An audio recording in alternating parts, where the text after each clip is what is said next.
Election commission ने लोकसभा इंतखाबात और नताइज की तारीखों का ऐलान कर दिया। सियासी पार्टियां अपनी अपनी तैयारियों में जुटी हुई हैं। लोकसभा इंतखाबात में क्या कुछ खास है, आइए आपको बताते हैं।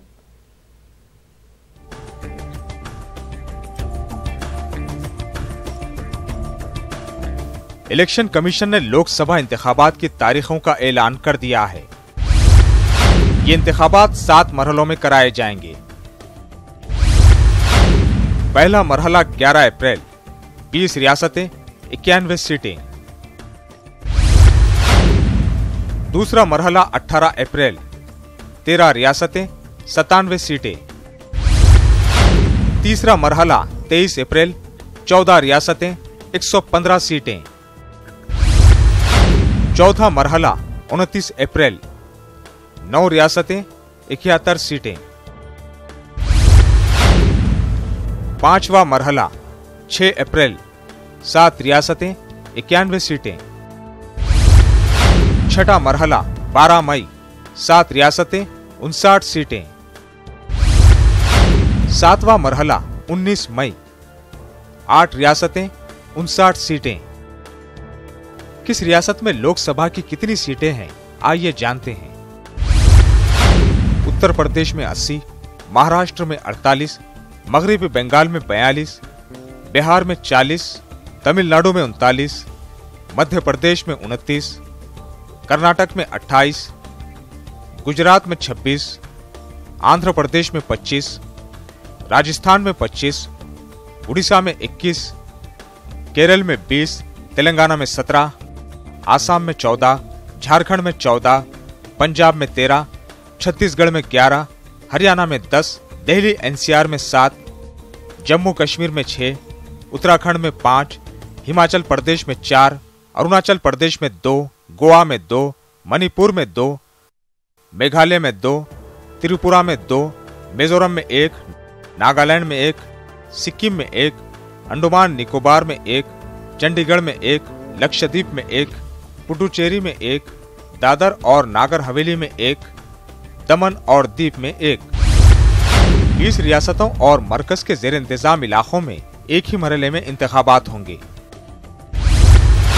जम्मू कश्मीर में 5 मरहले में लोकसभा के इंतखाबात होंगे। यूपी, बिहार और बंगाल में 7 मरहलों में वोट डाले जाएंगे। इलेक्शन कमीशन ने शिकायत के लिए एक ऐप भी लॉन्च किया है।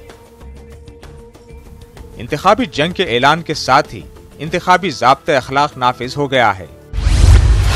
आंध्र प्रदेश, उड़ीसा, अरुणाचल प्रदेश और सिक्किम में असेंबली इंतखाबात का भी ऐलान। लोकसभा इंतखाबात के साथ असेंबली इंतखाबात नहीं होंगे।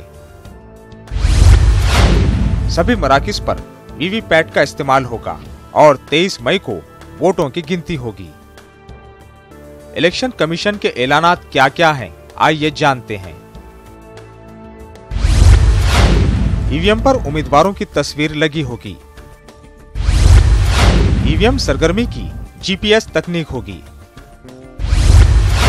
लोकसभा इंतखाबात में पहली मर्तबा वीवीपैट मशीन का इस्तेमाल होगा। 11 मुतबादिल शनाख्ती कार्ड इस्तेमाल कर सकेंगे।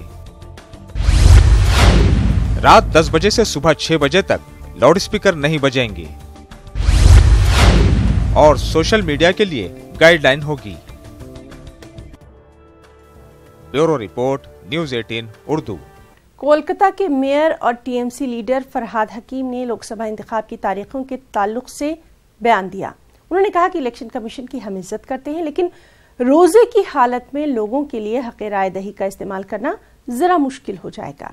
बीजेपी यही चाहती है कि अक़लियती लोग अपने हक़ राय दही का इस्तेमाल ना कर सके। इलेक्शन कमीशन के विरुद्ध हम कुछ नहीं बोलना चाहते, मगर बिहार, यूपी और बंगाल में 7 फेज का इलेक्शन में इनका यहाँ जो हमारे लोगों हैं उनके लिए कठिनाई है, उनके लिए तकलीफ है। ज्यादातर तकलीफ है जो उस समय रमजान है और ये 3 जगह जहां पर है, बिहार, यूपी और बंगाल, यहाँ पर माइनॉरिटी बहुत काफी हद तक रहते हैं और वो रोजा रख के इलेक्शन फेस कर रहे हैं। ये उनके लिए बहुत बड़े परेशानी है। इसे इलेक्शन कमीशन को नजर में रखना चाहिए था। जरूर बीजेपी चाहते हैं जो माइनॉरिटी वोट ना दे, मगर इलेक्शन कमीशन को इसको ध्यान में रखने से अच्छा होता। मगर हम इसके लिए चिंतित नहीं हैं, क्योंकि आदमी जो है वो एक साथ मिलके अभी जोट बन गए, माइनॉरिटी मेजॉरिटी सब मिलके जोट बन गए, और वो इस बार कमिटेड है जो बीजेपी हटाओ देश बचाओ।